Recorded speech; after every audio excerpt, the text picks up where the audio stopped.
Hace 2 años, cuando autoridades mexicanas arrestaron al narcotraficante Rafael Caro Quintero, conocido como el jefe de jefes, el gobierno de los Estados Unidos lo celebró. Todo indicaba que finalmente el narco enfrentaría a la justicia estadounidense por la muerte del agente de la DEA, Kiki Camarena. Sin embargo, Caro Quintero está en un limbo judicial. El entusiasmo por su caso se ha ido desvaneciendo en ambos países. Gerardo Reyes, de Univisión Investiga, nos cuenta cómo llegó a este punto, su gran bonanza y estrepitosa caída. El 7 de noviembre de 1984, una gran columna de humo remontaba los cielos del desierto de Chihuahua, México. Ardían las primeras de 8,000 toneladas de marihuana sembradas en el rancho El Búfalo. Esta cantidad en el mercado negro podría costar $1 billón, sí, $1 billón. La producción estaba casi lista para exportar al mercado insaciable de Estados Unidos. En Búfalo, a 30 kilómetros de la ciudad de Jiménez, Chihuahua, empaquetaban la marihuana o entabicaban y la enviaban a Estados Unidos. Se le conoció como la redada del siglo. Autoridades mexicanas, acompañadas por agentes de la DEA, tomaron control del lugar donde fueron arrestados 7,000 trabajadores. De consignarlos, habría un problema. Ni en la cárcel de la ciudad de Chihuahua cabrían los campesinos. Un rancho enorme, protegido por muchos gatilleros, con una inversión no solo en tierra, sino también en tecnología. Caro Quintero rentó o compró y ahí levantó todo un emporio de producción de marihuana sin semilla que era muy famosa y muy demandada en Estados Unidos. Nomás en Búfalo, Chihuahua, tenía 37,000 personas trabajando para él. ¿Cuál es el nombre que quiere que se use? Señor Águila, comencé yo con la DEA en 1983. Él mandaba el pago de sus trabajadores en tráileres y llenos de dinero. Soy J. Jesús Lemos Barajas, soy periodista y escritor. Oiga, ¿y cómo fue que le dio por la ganadería y la agricultura? Siempre me gustó eso. El rancho El Búfalo estaba bajo el control de Rafael Caro Quintero, un narcotraficante de solo 32 años que había invertido más de $20 millones en el montaje del gigantesco complejo. Soy Guillermo Valdés Castellanos. Durante el gobierno del presidente Felipe Calderón fui el director del CISEN, Centro de Investigación para la Seguridad Nacional. De su primer rancho en Caborca, a los primeros años de la década de los 70, a la inversión que hizo en Chihuahua, en el rancho del Búfalo, pues hay una década de ascenso muy rápido. La operación no hubiera sido posible sin el trabajo previo de este agente de la DEA mexicano-americano, Enrique Kiki Camarena Salazar. Camarena había recibido los datos de la ubicación del rancho de una fuente confidencial de su agencia, pero no había participado directamente en la redada. Pero esa información original vino de la oficina de Hermosillo. El agente había sobrevolado la zona junto a su piloto de confianza, el mexicano Alfredo Zavala Avelar. Camarena además seguía el rastro del dinero de los narcos. Empieza a desilvanar y a descubrir que estaba llegando dinero procedente de Estados Unidos a través de cuentas bancarias relacionadas directamente con entidades gubernamentales estadounidenses. Jesús Esquivel, corresponsal de la revista Proceso en Washington.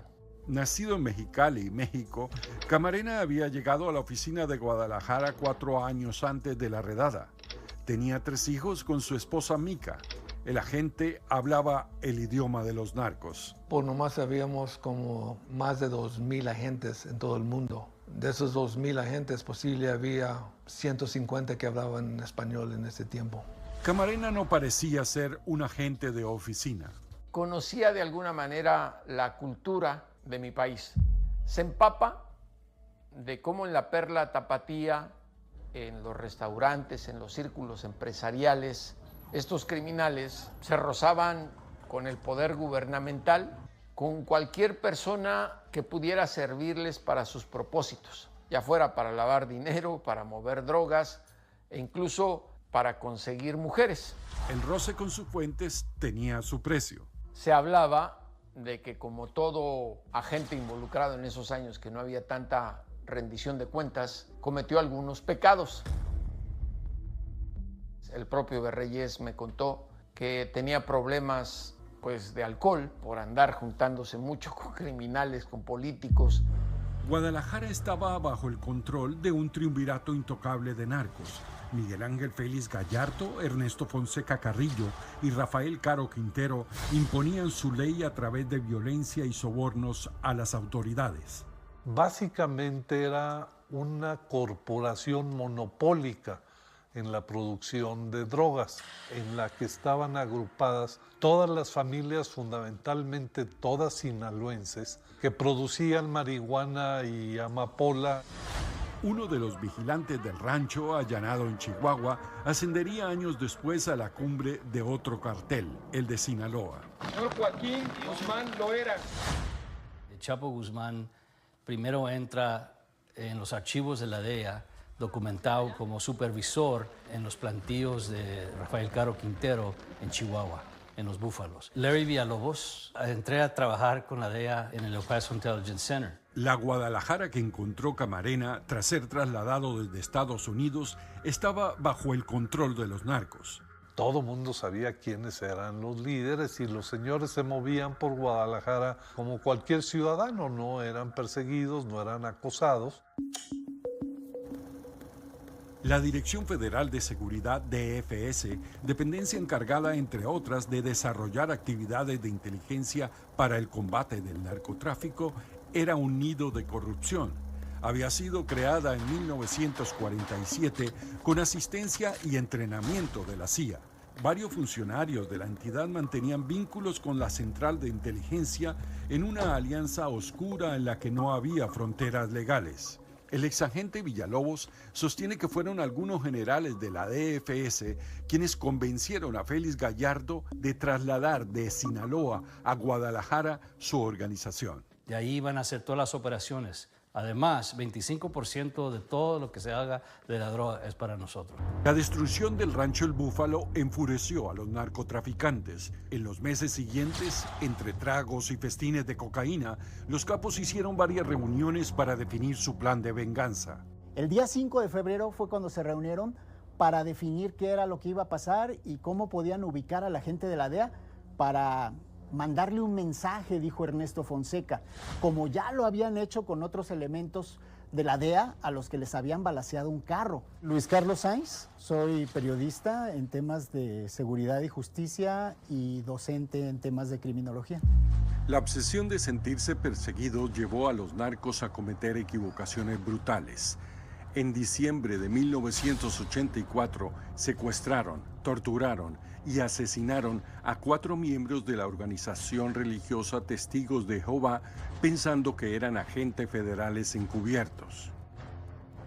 El 30 de enero de 1985, John Walker, escritor que estaba de visita en la ciudad para terminar un libro, y su amigo Alberto Radelat, estudiante de odontología, intentaron ingresar al restaurante La Langosta, que funcionaba en este lugar. Era uno de los sitios favoritos de los narcos en Guadalajara. Llegaron allí estos dos americanos y se acalambraron Caro Quintero y sus narcos y creían que eran de la DEA o alguien oficialmente y los levantaron. Fueron introducidos por la fuerza a este restaurante que estaba cerrado al público por la fiesta que tenía Ernesto Fonseca con Rafael. Les preguntaban que si eran agentes de la DEA, que andaban buscando, y la muerte de ellos, muy cruenta, fue con picayelos y posteriormente estrangulados y pues se los llevaron también a enterrar al Bosque de la Primavera. Finalmente, los narcos decidieron que Camarena y su piloto, Alfredo Zavala, debían responder por el operativo de destrucción del rancho El Búfalo. Querían llevar ante su presencia al agente Camarena.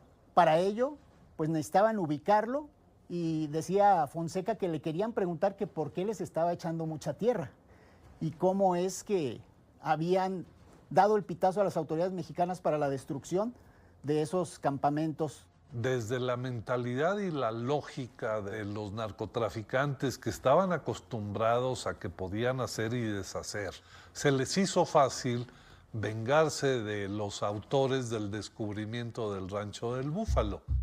Los narcos acordaron que Camarena sería capturado el 7 de febrero de 1985, cuando el agente saliera del consulado a la hora del almuerzo.